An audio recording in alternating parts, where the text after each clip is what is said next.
নলবুড়ি গ্রামীণ হসপিটালে আসলাম আমি, ভাঙড় 1 নম্বর ব্লকের মধ্যেটা পড়ে। হসপিটালের পরিস্থিতি কোন জায়গায় দাঁড়িয়ে আছে, স্টাফ কি আছে, কত পাচ্ছে, কি সুযোগ সুবিধা আছে, কোন জায়গায় গ্যাপ আছে, সেই বিষয়ে সব আমাদের আলোচনা হলো। বিডিও সাহেব ছিলেন, ব্লকের যিনি হেলথ অফিসার ছিলেন, আরো তারা অ্যাসোসিয়েট যারা ছিলেন, তারা আলোচনা হয়েছে। পানীয় জলের যে দুরবস্থা, এখানে এমপি কোটা একটা হয়েছিল, সেটা অকেজ হয়ে পড়ে আছে। এই সমস্ত বিষয়গুলো, টিনএজ প্রেগনেন্সি নিয়ে যে সমস্যা, সেই বিষয়টা নিয়ে কিভাবে এটাকে বন্ধ করা যায়। টিবি রোগে যারা আক্রান্ত, তারা নিয়মিত এখান থেকে ওষুধ প্রোভাইড করা হচ্ছে, তারা খাচ্ছে না, অনেক ক্ষতিগ্রস্ত হচ্ছে। 50টা যে সুস্বাস্থ্য কেন্দ্র আছে, অনেকের জমি, নিজস্ব জমি নাই বা ভাড়ার বাড়িতে থাকছে, হচ্ছে ইলেকট্রিক সমস্যা, সেগুলো নিয়ে সমস্যা আলোচনা হয়েছে। এখানে যারা মেটার্নিটির যেটা ওয়ার্ড আছে, সেখানে যারা বাচ্চারা আছে, সেখানে একটু সমস্যা, তা ওই ওয়ার্ডের মেল ফিমেল ওয়ার্ড এক জায়গায় হয়ে যাচ্ছে, কমন বাথরুম হয়ে যাচ্ছে, এগুলো যাতে এক্সটেন্ড করা যায়, মানে বিল্ডিং এক্সটেন্ড করে এগুলো করা যায়, সেই বিষয় নিয়ে আলোচনা হয়েছে। এখানে সিজার হয় না, যা নর্মালে, নালে সিজারের প্রশ্ন হলে রেফার করে দেয়, ফলে সমস্যা হয়, যেখান থেকে প্রায় 30 কিলোমিটার দূরে যেতে হয়। সেই বিষয়টা কিভাবে সুরাহা করা যায়, আনুষঙ্গিক বিষয় নিয়ে আলোচনা হয়েছে। বেশ কিছু দাবি দাবা উঠে এসছে, এবং কর্মচারীদের ক্ষেত্রেও, নিয়োগের ক্ষেত্রেও যেগুলো যা ছিল, সেগুলো নিয়ে অনেক আলোচনা হয়েছে, ফ্রুটফুল আলোচনা হয়েছে।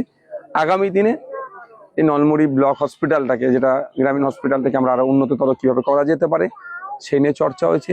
এখানে শুধু ভাঙড়ের মানুষ নয়, ক্যানিং পূর্ব পশ্চিম প্রায় 6টা আশপাশের বিধানসভার মানুষ এখান থেকে প্রথম ট্রিটমেন্ট নেওয়ার চেষ্টা করে। ফলে এখানে যদি হেভি ট্রিটমেন্টের আমরা একটা অ্যারেঞ্জ করতে পারি, প্রায় 30 বিঘা জমি আছে হসপিটালটা, আগামী দিনে এটা সরকার চাইলে মেডিকেল কলেজও করতে পারে। আর একটা যেটা বিষয়, এই জমি, এই হসপিটালের জমি অনেক নাকি অবৈধ দখল হয়ে যাচ্ছে, অবৈধ, সেগুলোকে উদ্ধার করারও কথা আজকে আলোচনা হয়েছে। কারণ হসপিটালের জমি কোনো কথাই হবে না, হসপিটালের জমি হসপিটালের কাজে ব্যবহার হবে। এখানে যদি 30 বিঘা জমি আছে, সেটা যদি সবাই মেডিকেল কলেজ যাবে, তাহলে কলকাতায় হাজিকর চিত্তরঞ্জনে আর ছুটে যেতে হবে না, সব ট্রিটমেন্ট এখানে হবে। সেই জমিগুলো উদ্ধারের আলোচনা হয়েছে।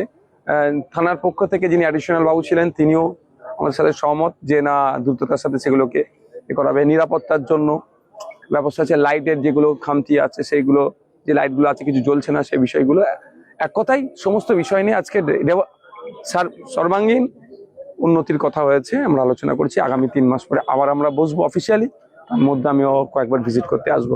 ভাইজান, যে সাধারণ মানুষ যে এখানে আসলে একেবারে যে সিজারের কথা আপনি বললেন, তবে সিজার নিয়ে এবারে কি পরবর্তীবারে কি এটা চালু হবে? দেখুন, সেটা নাই যাতে এখানে হয়। এমনি এখানে প্রতি মাসে 80 থেকে 100 জন নর্মালি ডেলিভারি হয়। যদি কারো সিজারের প্রয়োজন হয়, তাহলে এখানে সেটা পাচ্ছে না, তাদেরকে দূরে চলে যাচ্ছে হচ্ছে না, প্রাইভেটে যেতে হচ্ছে। গরিব মানুষ প্রাইভেটে না যেতে পারলে তাদেরকে দূরে যেতে হচ্ছে কলকাতায়। ফলে এখানে যদি ওই অ্যারেঞ্জটা করা যায়, তারও আগামী দিনে যাতে চালু হয়, সে নিয়ে আলোচনা হয়েছে।